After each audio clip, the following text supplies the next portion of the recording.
syariat Islam. Karena itulah kemudian di Quran puncaknya surah ke-3 ayat 19.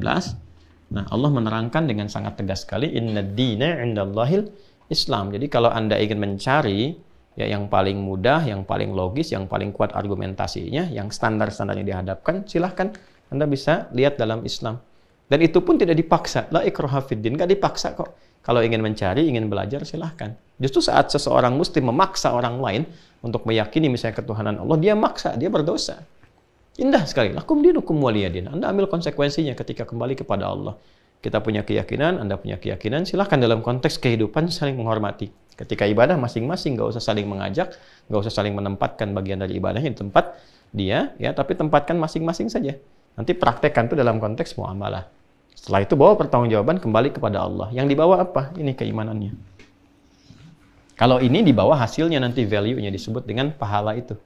Ya kan? Nah, tapi puncaknya ini dari iman. Jadi konteks kehidupan dunia disusun oleh iman. Ya kan? Hidup pun pakai iman, wafat pun pakai iman. Nah, kembali ke akhirat pun ini yang pertama kali dikonfirmasi keimanannya. Sama enggak saat turun dengan saat kembali kepada Allah itu? Sama enggak? Ya kan? Saat turun ke bumi, menjalani kehidupan, dengan saat kembali dia akhir kepada Allah, sama enggak nih? Masih bawa imannya enggak? Makanya yang pertama kali dikonfirmasikan dari hasil pedoman tadi. Ya kan? Dan iman ini akan menuntun kita bisa berinteraksi dengan hudan, dengan Al-Quran. Kalau nggak ada iman, nggak bisa mengakses ini. Ya, kalau nggak ada iman, dan seburuk-buruknya yang tidak punya iman, seburuk-buruknya yang tidak punya iman adalah bertindak yang tidak baik terhadap Al-Quran. Ya, Anda tidak yakin, nggak ada masalah. Ya, orang Islam itu meyakini Quran dan tidak meyakini misalnya, ini kan standar dalam keyakinan, tidak meyakini kitab lain, ya, sebagai misalnya kitab wahyu misalnya, tapi pun dilarang. Untuk apa? Untuk menjelek-jelekan, untuk merendahkan, apalagi misalnya untuk mengotori. Taruhlah membakar, menginjak-injak, dan itu dilarang. Mencela aja nggak boleh kok. Ya, yang diperkenankan itu menerangkan, menjelaskan, silahkan berargumentasi dengan cara yang paling indah. Ya, maka iman itu yang bisa menuntun kita bisa interaksi dengan Al-Quran. Kalau nggak ada iman, nggak mungkin. Nah, lawan dari iman itu disebut dengan kufur namanya. Al-kufru. Perbuatannya disebut dengan kafar. Jamaknya disebut dengan kafaru. Kafaru. Oke? Misal, seorang beriman, yakin dengan Al-Quran, maka dia interaksikan dirinya dengan Quran sebagai pedoman kehidupan. Dia turunkan nih, saya misalnya usia sekian, saya sebagai anak, sebagai suami, sebagai ayah. Apa nih dari Al-Quran yang membimbing saya bersikap sebagai seorang anak? Orang tua saya ada yang masih hidup, ada yang telah meninggal. Apa yang saya lakukan sesuai dengan bimbingan Quran? Maka saya kerjakan karena iman saya nih.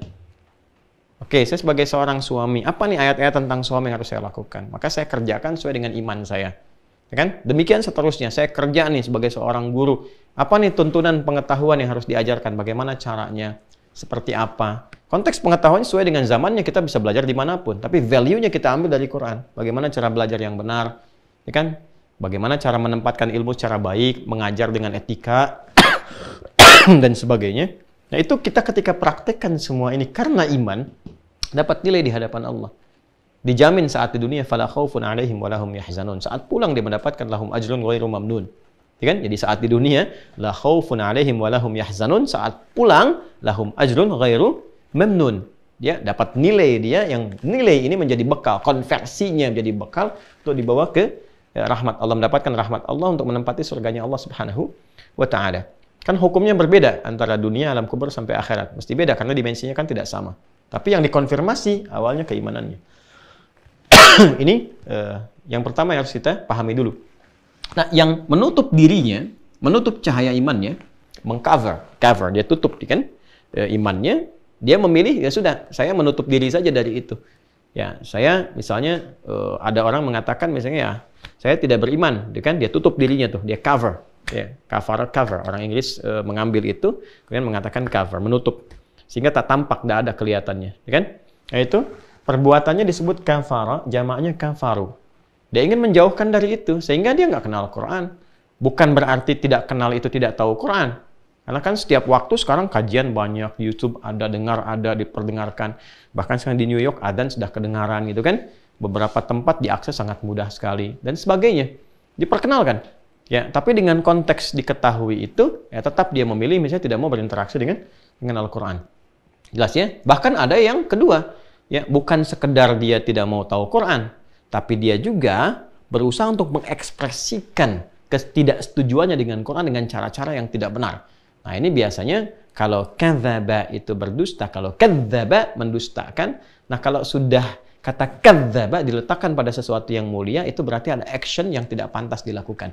Ya, kadzdzaba yukadzibu, jamaknya kadzdzabu. Jadi ada kadzdzaba tunggalnya, ya jamaknya kadzdzabu. Ya kan? Nah, ini dia.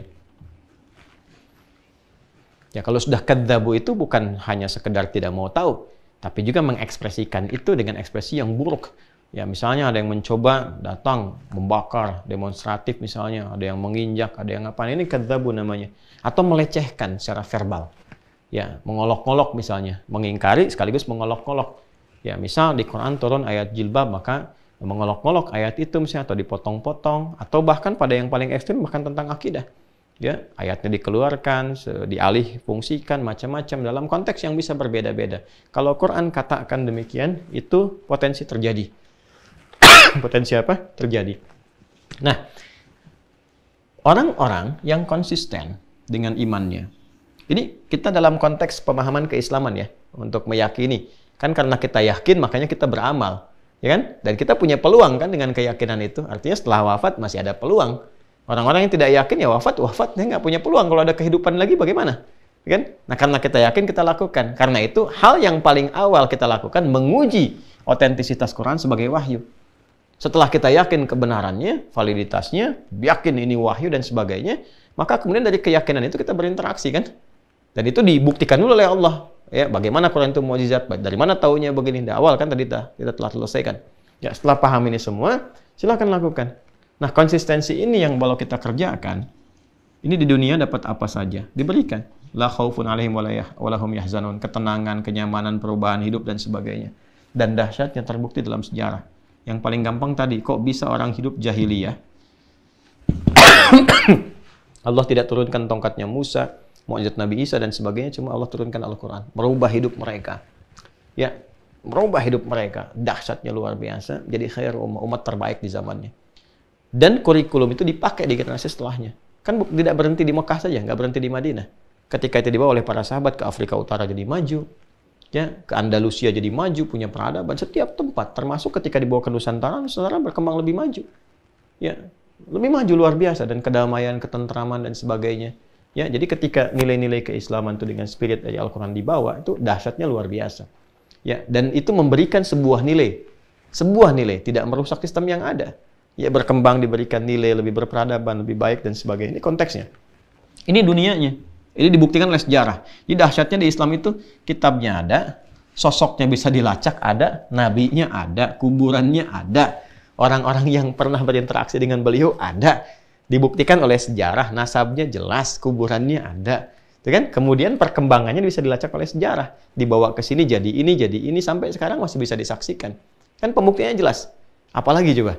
Ya, jadi semua hal yang terkait dengan hidup, pembuktiannya ada. Tinggal keyakinannya itu ada apa enggak.